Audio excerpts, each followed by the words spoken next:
Bloomberg, The War and Peace Report, I'm Amy Goodman.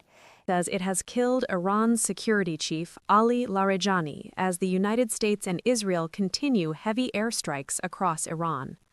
Larijani was one of the most powerful figures in the Islamic Republic and played a major role in directing nuclear talks with the United States and other Western nations. His reported killing comes only days after he appeared with senior Iranian officials during a march through central Tehran, a public show of resistance against the U.S.-Israeli war. Israel also said it assassinated the Basij force commander Golza Salmani in a separate air attack. In the city of Iraq, officials say a U.S. Salmani in a separate air attack. In the city of Iraq, officials say a U.S.-Israeli coalition bombing killed a 3-day-old baby boy and his 2-year-old sister, along with their mother and grandmother. In Tehran, Iranian Red Crescent workers are searching for survivors beneath the rubble of destroyed homes after an airstrike on Monday. This alley is completely residential. The Deir residents who were trapped here are now being rescued by aid workers. The search is still ongoing. Amnesty International says an investigation found the United States responsible for an attack on an Iranian girls' school in southern Iran that killed around 170 people, most of them schoolgirls. On the first day of the U.S.-Israeli war on Iran, Iran's foreign minister said U.S.-Israeli strikes killed more than 200 children. Meanwhile, the Pentagon has announced the deployment of thousands of additional U.S. Marines and warships to the Middle East. U.S. Central Command reports at least 200 American troops have been injured since the U.S. and Israel began attacks on Iran just over 2 weeks ago. 13 U.S. service members have been killed. In Israel, at least 7 people were injured on Monday when a rocket fired from Lebanon hit residential buildings in the northern town of Nahariya. In another incident, debris from an Iranian missile landed on the rooftop of the Greek Orthodox Patriarchate in Jerusalem, one of Christianity's holiest sites, where tradition says Jesus was crucified.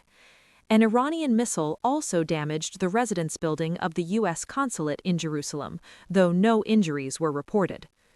Meanwhile, Iran continues launching strikes at Middle Eastern countries that host U.S. military bases. Saudi Arabia's defense ministry said it intercepted nearly 100 Iranian drones within 24 hours, marking the largest single-day wave of attacks so far. In the United Arab Emirates, an Iranian drone sparked a massive fire at a key oil trading hub. This came just days after a similar attack caused another fire at the same site in Iraq.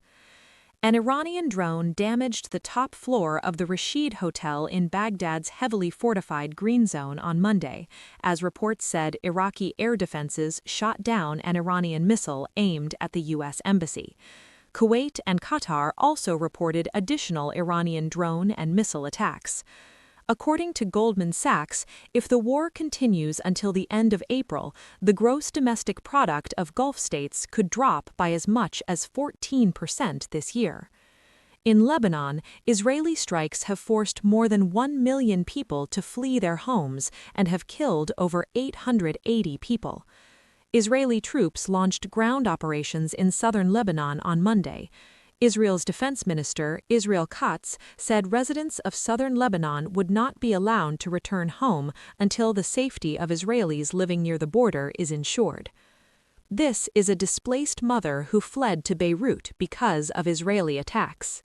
Of course, President Trump's call to send warships to reopen the Strait of Hormuz, despite Trump's threat of what he called a very bad future for NATO if it does not support the United States. This is Kaja Kallas, the European Union's foreign policy chief. There was no appetite from member states to do that. As I said, nobody wants to actively enter this war, and of course, everyone is worried about what the outcome could be. Australia and Japan also said they have no plans to send warships to help reopen the strait. South Korea said the issue requires very careful consideration, but did not commit to supporting the U.S. effort.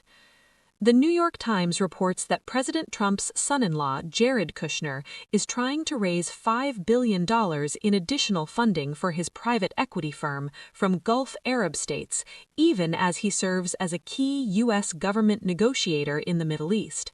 As part of this fundraising push, Kushner's representatives have already met with Saudi Arabia's Public Investment Fund, led by Crown Prince Mohammed bin Salman.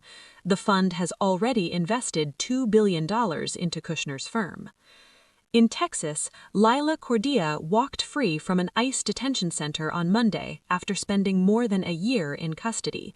She was arrested during the 2024 Gaza solidarity protests at Columbia University. Those charges were later dropped, but Cordia was detained again during a routine immigration check-in in New Jersey. This week, an immigration judge ordered her release on a $100,000 bond. It was the third time a judge ruled in her favor, despite the government blocking her release twice. While in detention, Cordia suffered a seizure. Her legal team said her legs were shackled to her hospital bed and that she was denied access to her lawyer and family. Cordia was the last person still held in detention from the Trump administration's crackdown on pro-Palestinian campus activists. A federal judge in Boston blocked Health Secretary Robert F. Kennedy Jr.'s changes to U.S. vaccine policy, including stopping a January directive that reduced the number of recommended childhood vaccinations from 18 to 11.